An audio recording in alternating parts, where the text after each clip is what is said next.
अस्सलाम वालेकुम students. Quantitative reasoning के आज के लेक्चर में हम लोगों ने जो टॉपिक स्टडी करना है वो है ट्राइंगल। ट्राइंगल्स को स्टडी करने से पहले हम सबसे पहले एक टर्म यूज़ होती है पॉलीगॉन, हम उसके मुतालिक पढ़ेंगे। स्टूडेंट्स, हम लोगों ने अपने प्रीवियस लेक्चर्स के अंदर लाइन सेगमेंट के मुतालिक पढ़ा है। याद रखिएगा, अगर दो से ज़्यादा लाइन सेगमेंट्स की मदद से कोई भी क्लोज शेप जनरेट हो, फॉर एग्ज़ाम्पल ये एक लाइन सेगमेंट है, ये दूसरा लाइन सेगमेंट आ गया, ये एक और लाइन सेगमेंट आ गया, ये एक और लाइन सेगमेंट आ गया, इन चार लाइन सेगमेंट्स की मदद से मैंने ये क्लोज शेप जनरेट की है। इसी तरीक़ाकार से मैं मज़ीद ये तीन लाइन सेगमेंट्स की मदद से क्लोज शेप जनरेट कर रहा हूँ। तो याद रखिएगा, जब भी लाइन सेगमेंट्स की मदद से कोई भी क्लोज शेप जनरेट की जाए उसको हम नाम देते हैं पॉलीगॉन का। जैसा कि ये जो मैंने ट्राइंगल बनाई है, तीन साइडों वाली है, तो इसको हम ट्राइंगल का नाम देते हैं। ये चार साइडों वाली मैंने शेप जनरेट की है, इसको भी आप इन जनरल पॉलीगॉन का नाम देते हैं। इसी तरीक़ाकार से अगर आप साइड्स एक्सटेंड कर देंगे, 5 कर देंगे, 6 कर देंगे, तो उनको आप इन जनरल पॉलीगॉन्स का नाम देते हैं। तो याद रखिएगा, जो हमारे पास ट्राइंगल है वो भी एक क्लोज शेप है, और क्लोज शेप के साथ साथ इसकी कितनी साइड्स होती हैं? 3 साइड्स होती हैं। तो हम ट्राइंगल को डिफ़ाइन कर सकते हैं, triangle is a close polygon with 3 sides. अब याद रखिएगा, यहाँ पे मैंने एक ट्राइंगल बनाई आप लोगों के लिए, ए बी सी। इस ट्राइंगल के अंदर ये जो ए बी है, ए सी है और बी सी हैं, ये ट्राइंगल की साइड्स हैं, जबकि ये आपके पास ए बी और सी जो हैं ट्राइंगल्स के कॉर्नर हैं, जिसको वर्टिसेस बोलते हैं। और इन्हीं वर्टिसेस के ऊपर एंगल जनरेट होते हैं, एंगल फॉर्म करते हैं, एंगल बनते हैं। उन एंगल्स को आम तौर पर आप अल्फ़ा, बीटा और गैमा का नाम देते हैं। और जो साइड्स होती हैं उनको आम तौर पर वर्टेक्स ए के सामने वाली साइड की लेंथ को स्मॉल ए से रिप्रेजेंट किया जाता है, वर्टेक्स बी के सामने वाली साइड की लेंथ को स्मॉल बी से रिप्रेजेंट किया जाता है, और वर्टेक्स सी के सामने वाली साइड की लेंथ को आमतौर पर सी से रिप्रेजेंट किया जाता है। स्टूडेंट्स, ट्राइंगल्स को हम दो तरह से क्लासीफाई करते हैं। Number 1, classification by sides, sides की बुनियाद पे हम उनको क्लासीफाई करते हैं। नंबर 2, क्लासिफिकेशन बाय एंगल्स, और दूसरा हम उनको उसके एंगल्स की बुनियाद पे क्लासीफाई करते हैं। तो सबसे पहले हम क्लासिफिकेशंस पढ़ेंगे बाय साइड्स के लिहाज। हम क्लासिफिकेशन स्टडी करेंगे साइड्स के एतबार से। सबसे पहले जो हमारे पास टाइप आती है वो है स्केलीन ट्राइंगल। स्केलीन ट्राइंगल, याद रखिएगा, ऐसी ट्राइंगल होती है जिसकी तीनों साइडें आपस में लेंथ में इक्वल नहीं होती, और इसके तीनों एंगल, वर्टेक्स एक्स पे बनने वाला एंगल, वर्टेक्स वाई पे बनने वाला एंगल, वर्टेक्स जेड पे बनने वाला एंगल, ये तीनों आपस में डिफरेंट होते हैं। तो वो ट्राइंगल जिसकी तीनों साइडों की लेंथ भी आपस में इक्वल ना हो और ना ही तीनों एंगल आपस में इक्वल हो, तो उसको आप नाम देते हैं स्केलीन ट्राइंगल का। स्केलीन ट्राइंगल के बाद हमारे पास दूसरी ट्राइंगल की टाइप आ जाती है आइसोसेल्स ट्राइंगल। याद रखिएगा, ऐसी ट्राइंगल जिसमें कोई सी दो साइड्स की लेंथ इक्वल हो। जैसा कि मैंने एक ट्राइंगल बनाई पी क्यू आर, इसमें ये दो साइड्स पी क्यू और पी आर, मैंने इनकी लेंथ्स को कंसीडर किया है कि दोनों इक्वल हैं, और साथ में यही दो साइड्स तीसरी साइड के साथ जो एंगल बनाएंगी, ये एंगल भी आपस में इक्वल होने चाहिए।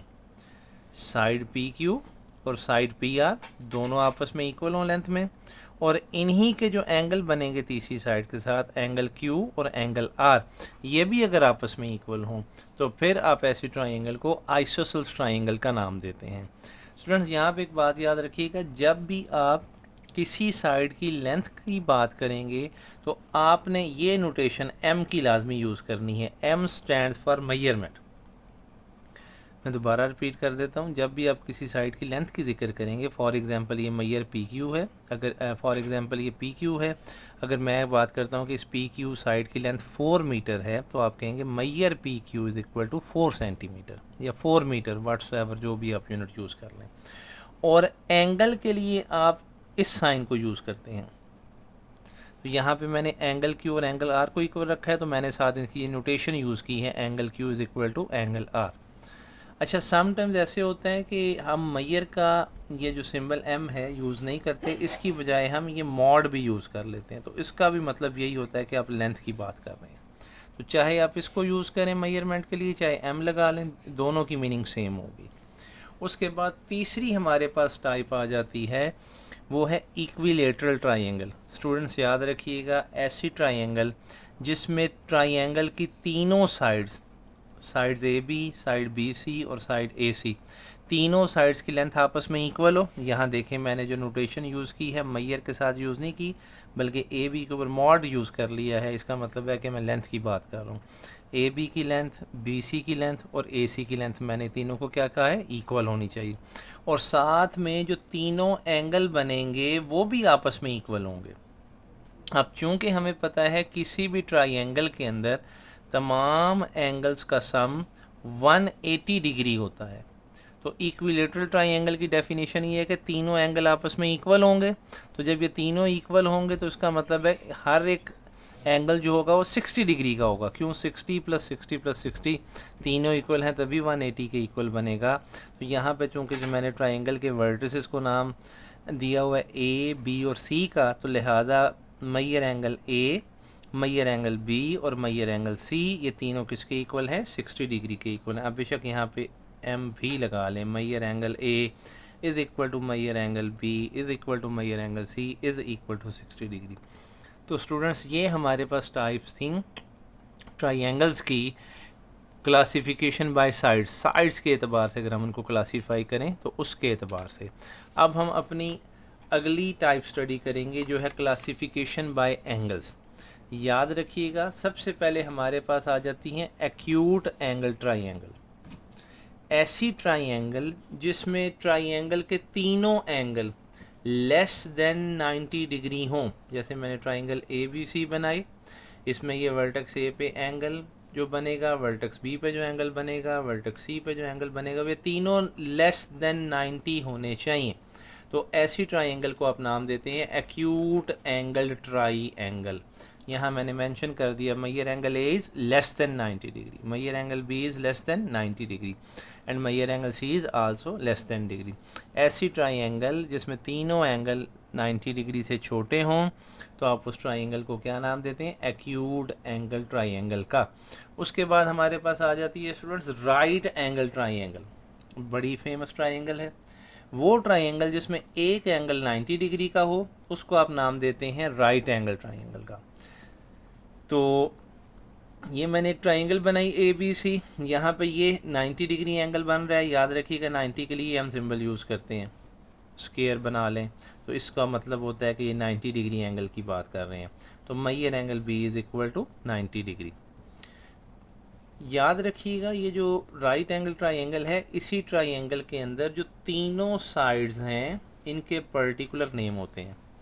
हम पहले बात कर चुके हैं कि वर्टेक्स बी के सामने वाली साइड को आमतौर पर स्मॉल बी से रिप्रेजेंट करते हैं, वर्टेक्स ए के सामने वाली साइड को आमतौर पर स्मॉल ए से रिप्रेजेंट करते हैं, और वर्टेक्स सी के सामने वाली साइड को स्मॉल सी से रिप्रेजेंट करते हैं।